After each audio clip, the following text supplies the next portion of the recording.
Merci déjà d'être venus si nombreux.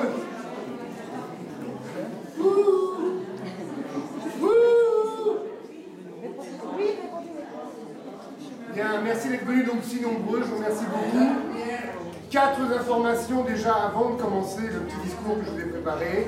4 informations. La première, tout le monde le sait, c'est les européennes demain.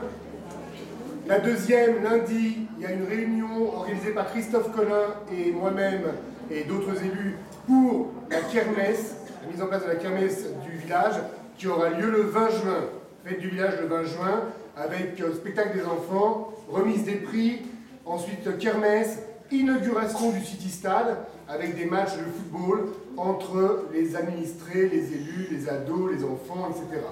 Et ensuite, bien sûr, repas champêtre le soir.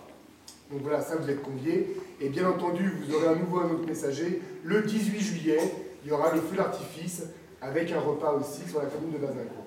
Voilà les informations. Et on vous attend nombreux à chaque événement, bien entendu. Mesdames et messieurs les adjoints au maire, mesdames et messieurs les conseillers municipaux, mes chers concitoyens, mesdames, la fête des mères n'est pas une fête comme les autres. Nous avons en mémoire une ou plusieurs fêtes des mères, tant comme enfants que comme parents.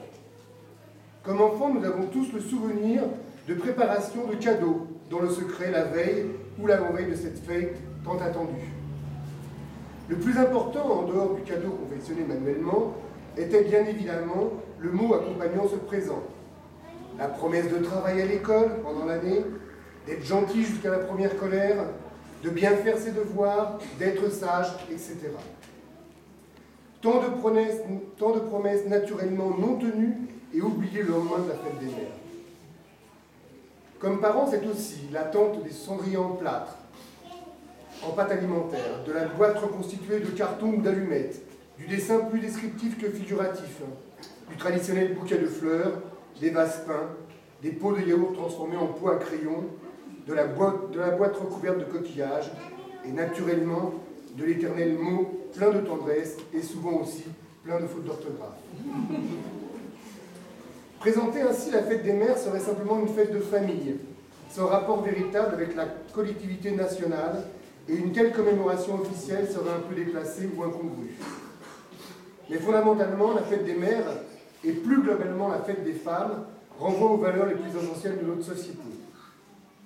Il s'agit avant tout de rappeler le rôle essentiel des femmes dans notre société, et je souhaiterais profiter de cette journée pour leur rendre un vibrant hommage.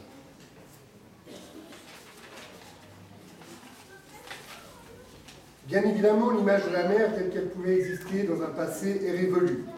Celle qui s'occupait exclusivement de ses enfants et de son mari, sans véritable lien extérieur, sans rôle dans la société ou activité sociale, a disparu depuis fort longtemps.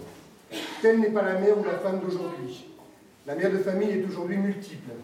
Bien évidemment, elle s'occupe de ses enfants, bien évidemment, elle travaille ou est à la recherche d'un emploi, bien évidemment, elle a de multiples activités sportives, culturelles, sociales, politiques, syndicales, etc. Bien évidemment, les journées n'ont toujours que 24 heures, ça n'a jamais augmenté. Alors permettez-moi de rendre hommage à cette énergie, car je ne suis pas sûr que les hommes pourraient parvenir à faire autant de choses dans une seule journée.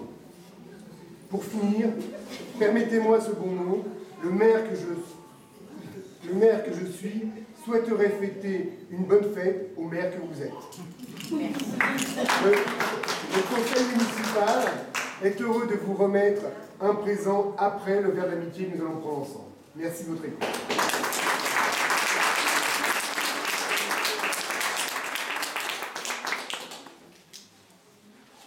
Maintenant, demi-tour. Gauche pour certains, droite pour les autres. Et on va aller fêter ça ensemble. Merci.